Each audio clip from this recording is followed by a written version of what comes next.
Olá, pessoal. Bom dia, boa tarde ou boa noite, conforme a hora que esteja vendo esse vídeo. Quem está vendo pela primeira vez, eu me apresento. Eu sou o professor Vieira e este é o canal Antônio Vieira, cujo propósito é reforçar o ensino e o aprendizado de todas as disciplinas envolvidas nos cursos. Disciplinas que tenham topografia como seu mote, envolvidas na engenharia cartográfica, engenharia civil, engenharia de agrimensura, nos cursos profissionalizantes de topógrafos, de hidrógrafos, técnicos em edificações, técnicos de estradas, cursos da área de geomática em geral. E essas aulas que estamos vendo agora, elas são assim uma motivação extra para alunos dos cursos básicos, dos cursos de engenharia, dessas engenharias que eu citei, para dar valor e se empenhar naquelas disciplinas do básico que serão as ferramentas que permitirão que se tome posse, que se entre no santuário da ciência, como eu já mostrei em alguns vídeos anteriores. No vídeo anterior, foi apresentada resumidamente a vida e a obra de Gauss, até ele ser nomeado diretor do Observatório de Göttingen, na Prússia, hoje Alemanha, E pelo cargo ocupado, ele era o responsável pelo gigantesco projeto de mapeamento cadastral do Reino de Hannover, onde ficava esse observatório de Göttingen. Vimos no vídeo anterior que, ao medir os ângulos internos dos triângulos, Gauss constatou que os erros de fechamento eram muito maiores do que o esperado. Ele então suspeitou da hipótese da Terra ser plana, essa hipótese da Terra plana. E com isso, para levar adiante essa hipótese, ele derrubou o quinto postulado da geometria euclidiana e foi o criador das geometrias não euclidianas, a geometria de Riemann e a geometria de Lobachevsky, que em outro vídeo eu ainda vou falar a vocês sobre elas. Então, para eliminar aquela sua hipótese de que a Terra plana realmente não tinha sentido, ele mandou medir um grande triângulo de lados entre 60 e até mais do que 100 quilômetros. O excesso esférico desse triângulo, após ser calculado, foi de 15 segundos, e os erros de fechamento dos triângulos eram aí da ordem de 1 segundo e pouco.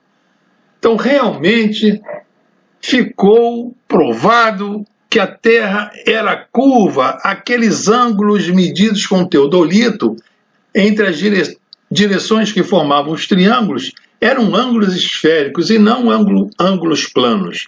A soma dos ângulos internos do triângulo era maior do que 180 graus.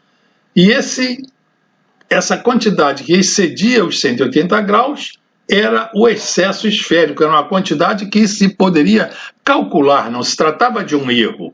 E o cálculo dela era a razão entre a área do triângulo e o raio de curvatura gaussiana ao quadrado, ali no centro daquele triângulo. Então, subtraído esse valor do excesso esférico, daquela soma dos ângulos internos, ficava a nu somente os erros de medição angular. E com isso, ele poderia então ver a qualidade do seu trabalho. Só para registrar,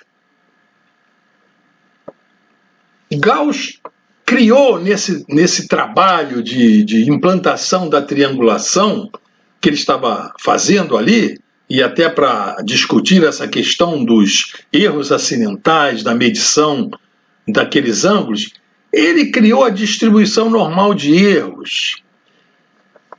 Ele criou o método de determinação de latitude e longitude por astronomia.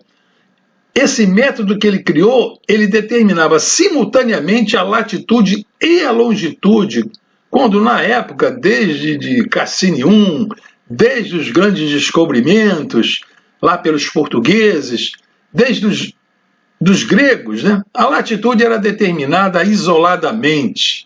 Os portugueses determinavam a latitude e depois, por outro processo, determinavam a longitude. O Gauss criou um método para determinar simultaneamente essa posição astronômica e, oportunamente, talvez eu mostre como é que ele fez isso.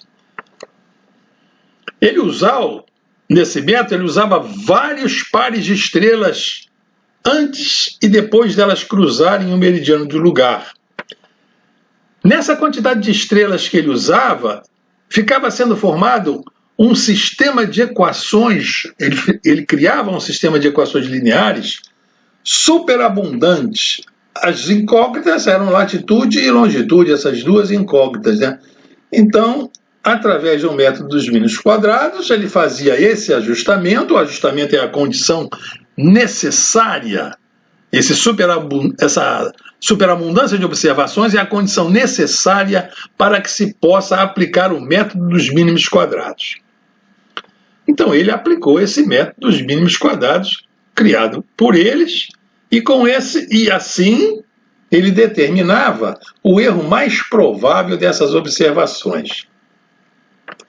Eu já falei a vocês também, em outros vídeos, que ele, nesse trabalho de triangulação, ele determinava as altitudes por nivelamento trigonométrico, lá naqueles pontos topográficos, corrigindo o efeito da curvatura da Terra e da refração atmosférica.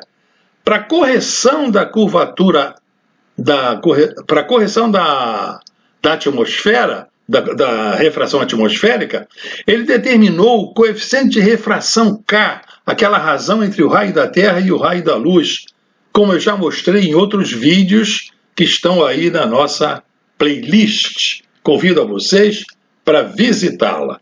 Eu estou fazendo esse ligeiro resumo, vocês já vão entender por quê. Nessa implantação da triangulação, como vocês estão vendo aqui nessa figura, media-se uma base, que era o lado do primeiro triângulo, e na extremidade dessa base, então, era medido o ponto astronômico, latitude e longitude, para posicionar essa rede de triangulação na superfície da Terra, né? E essa base do triângulo era medida com uma precisão muito grande. E fazia-se uma série de triângulos, os triângulos iam sendo medidos, mas o erro de propagação desses ângulos iam aumentando a incerteza dos lados calculados dessa triangulação. Então era preciso estancar essa propagação dos erros da triangulação. Então o que ele fazia? Ele então criou um processo de calcular a rigidez de cada triângulo, dizer, o quanto aquele triângulo é mais forte ou mais fraco para deixar propagar os erros, e somando a rigidez desses triângulos, ele estabeleceu um limite para o qual não poderia ser ultrapassado esse erro acumulado da triangulação. Então ele tinha o lugar onde ele deveria interromper a triangulação e medir uma nova base, e a partir dela iniciar uma nova triangulação. Então ele sabia onde ele deveria determinar o outro ponto por astronomia, que seria a extremidade dessa outra base. Então reparem que é assim que se faz para não ir fazendo a rede de triangulação sem saber se, ao se medir a base de cheque, ao se chegar na base de cheque, os erros foram ultrapassados ou não. Eu acrescento a vocês que a NBR 14166, ela mostra Como se faz essa rede de triangulação, que é um processo ainda que pode ser usado, medindo-se então os triângulos com os ângulos. E lá nessa NBR não diz quando é que a medição dos triângulos deve ser interrompida. Então, mesmo hoje, modernamente, quando se determinam os pontos de controle da triangulação por GPS, como é que vocês vão saber em que instante, com que espaçamento vocês vão determinar essas posições geodésicas com o GPS para que a triangulação possa ser controlada, essa propagação dos erros da triangulação possam ser controlados. Sem um método como esse criado por Gauss para avaliar o acúmulo desses erros, o que acontece? Vai-se chegar com a triangulação nesses pontos determinados por GPS e pode-se chegar à conclusão que o lado calculado o lado calculado a partir daquela base inicial e o lado determinado através das coordenadas do GPS ultrapassam a tolerância, são muito discrepantes. Então, o que pode fazer? Perdeu-se aquele trabalho de alguns triângulos e tem que se determinar outras posições com GPS antes dessa. Então, reparem já a utilidade desse método de Gauss para determinar onde se vai interromper a medição da triangulação para se estabelecer essa base de controle. Naquele tempo, medida diretamente, hoje pode ser medida com GPS, através de duas posições, né? Então, nessa nova base, ele determinava de novo, numa extremidade da base, a posição geográfica, que é aquele ponto de Laplace, que eu já falei a vocês, e esse ponto de Laplace e o azimuth astronômico que ele determinava permitiam posicionar e reorientar essa rede de triangulação que ele vinha desenvolvendo ao longo do reino de Hannover. Então, repare que isso é um trabalho de engenharia, é um trabalho de geodesista. Ele fez isso tudo para, eu só vou adiantar, né, que depois que ele calculou todos esses lados e esses triângulos, ele projetou essa rede de triangulação na sua projeção, que eu vou mostrar a vocês como é que ela foi determinada, né? Mas isso é para outros vídeos, né? Para vocês terem uma ideia, cada triângulo desse fornece três equações, uma equação aos lados, né? E uma equação, cada quadrilátero, ele formando quadriláteros assim, como um quadrilátero desse aqui, ó, com diagonais. Esse aqui é um pentágono com um ponto central. Então, cada figura dessa tem uma equação de condição a cada triângulo, uma equação aos ângulos. Então, aqui tem nessa que eu estou com o mouse. 1, 2, 3, 4, 5, 6 triângulos.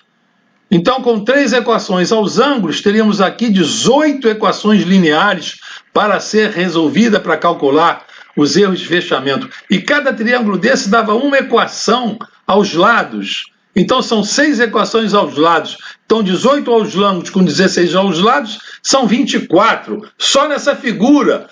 Então, imagine ao longo de várias figuras, até chegar ao ponto de controle, ele formava dezenas de equações lineares que teriam que ser resolvidas. E ele resolvia elas com coordenadas lá no plano de projeção dele. Com isso, para resolver esses sistemas de equações lineares, ele criou, vocês devem ter estudado lá na faculdade, o método de Gauss de resolução de equações lineares. Futuramente, outros matemáticos modificaram o método dele para também resolver equações lineares e apareceram novos métodos que vocês também devem saber, como o método de Gauss-Jordan, Gauss-Seidel e assim outros métodos, né? Eu só estou colocando isso para vocês verem o quanto de trabalho e quanto de de matemática ele usou e criou ali nesse trabalho como geodesista, e os seus biógrafos omitem tudo isso na biografia dele. Se vocês olharem na internet a biografia de Gauss, vocês reparem que essa fase da vida dele como geodesista não é descrita. Eles simplesmente falam que ele trabalhou como geodesista, somente isso. Em uma linha eles resumem toda a vida dele, de décadas que ele foi o diretor daquele observatório nacional lá em Hannover, lá em Göttingen, e fez isso tudo, né? Isso tudo, desses biógrafos não valorizarem essa vida, isso se deve a que os matemáticos alemães, que eram matemáticos puros, como eu já falei, eles faziam, usando essa linguagem de hoje, eles faziam bullying por causa do Gauss se dedicar à matemática aplicada, né? Então, vamos hoje entrar no vídeo de hoje, né? Para que nós vejamos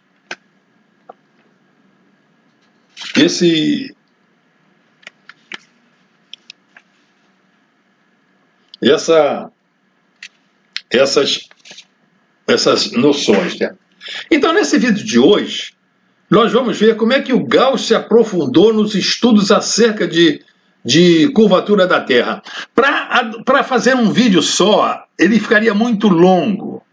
Então, vamos dividi-lo em partes. Nessa parte 1, então, vamos ver como é que Gauss tratou, já nesse pilar aí, apoiado em Newton, Leibniz, Euler e Lagrange, como é que ele, então, apoiou a sua projeção conforme. Nessa teoria das superfícies que ele se aprofundou, que ele estudou, em 1822, ele ganhou um prêmio da Universidade de Copenhague, na Dinamarca, com um trabalho referente à teoria de sobrepor uma superfície sobre outra, concluindo daí que essas duas superfícies seriam similares nas suas parcelas, naquelas partes pequenas, né? Então, duas superfícies iguais como essas estão, então elas seriam similares ali nas proximidades em que uma é coincidente com a outra. Esse estudo foi publicado em 1823 e viria a dar origem a publicações posteriores, em 1843 e 1846, sob esse título que está aí em alemão, cuja tradução é essa: Estudos sobre objetos da geodésia superior. Então, Gauss modernizou com esses estudos a geodésia e a cartografia. Na sua conceituação de superfície curva, vocês vejam como ele inovava, ele percebia uma superfície como se fosse uma casca que envolvia um objeto sólido. Então, tudo se passa como se fosse feito um molde ao se aplicar uma película, uma folha fina de cobre sobre essa superfície curva, que podia ser um objeto sólido, no caso como se fosse um elipsoide, e nessa camada fina de cobre, como se ele pegasse um martelinho e fosse martelando aquela superfície fina de cobre, e todos aqueles objetos, todas aquelas figuras que estavam nessa superfície objeto, né, fossem passando para aquela película. Aquela película ia ser a projeção dele, que nós vamos ver depois, ia representar todo o que estava na superfície objeto. Então aqui as duas superfícies fazendo esse contato ali nas proximidades do ponto P, temos essa superfície objeto que seria sobreposta, né, por aquela película de cobre, né, como ele estava fazendo aquela imagem, e essa superfície imagem então ia permitir e se poderia concluir que nas vizinhanças desse ponto P a curvatura da superfície é igual à curvatura da superfície imagem seria igual à curvatura da superfície objeto. Eles teriam esse contato de segunda ordem.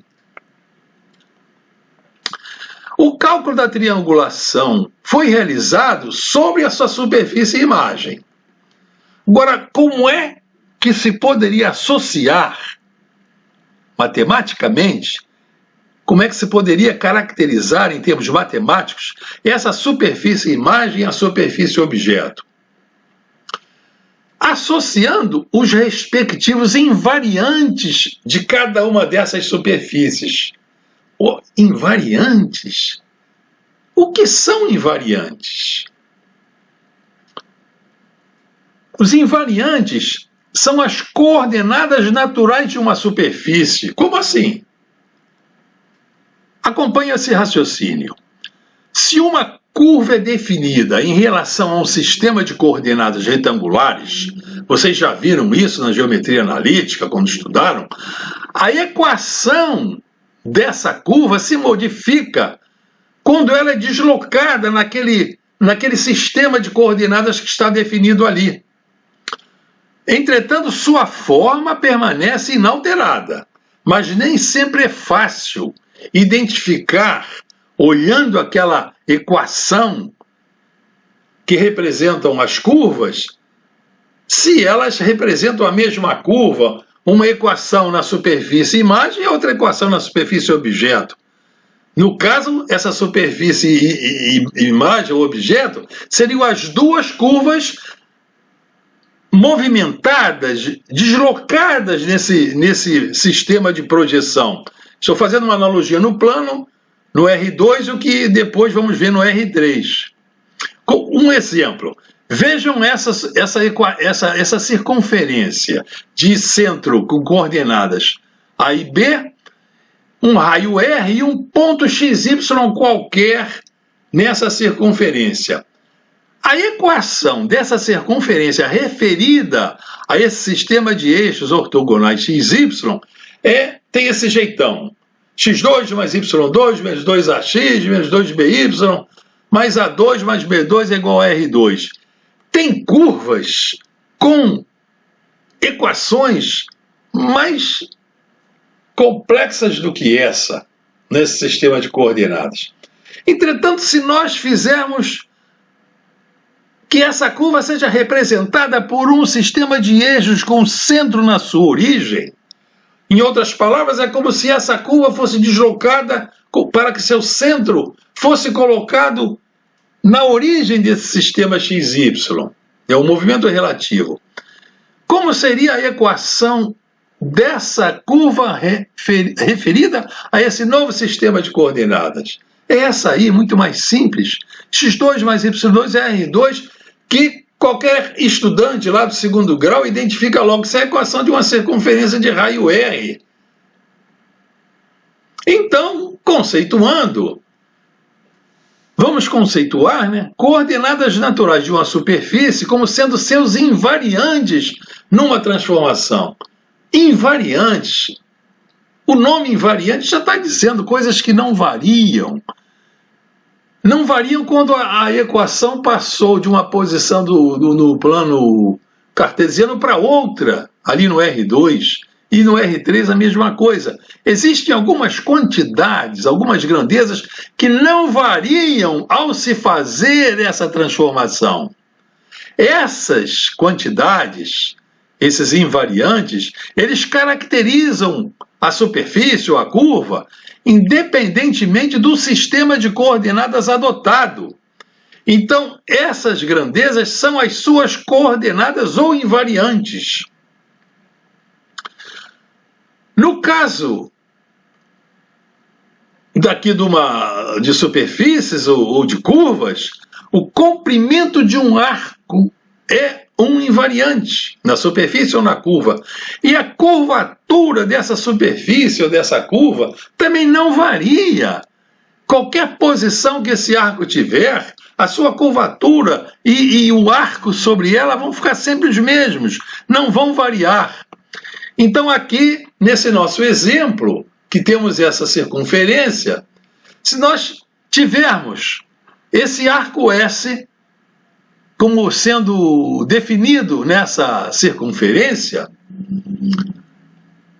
os invariantes vão ser esse arco determinado pelo raio vezes o ângulo em radianos, e a curvatura dessa circunferência, que é dada pelo inverso do raio.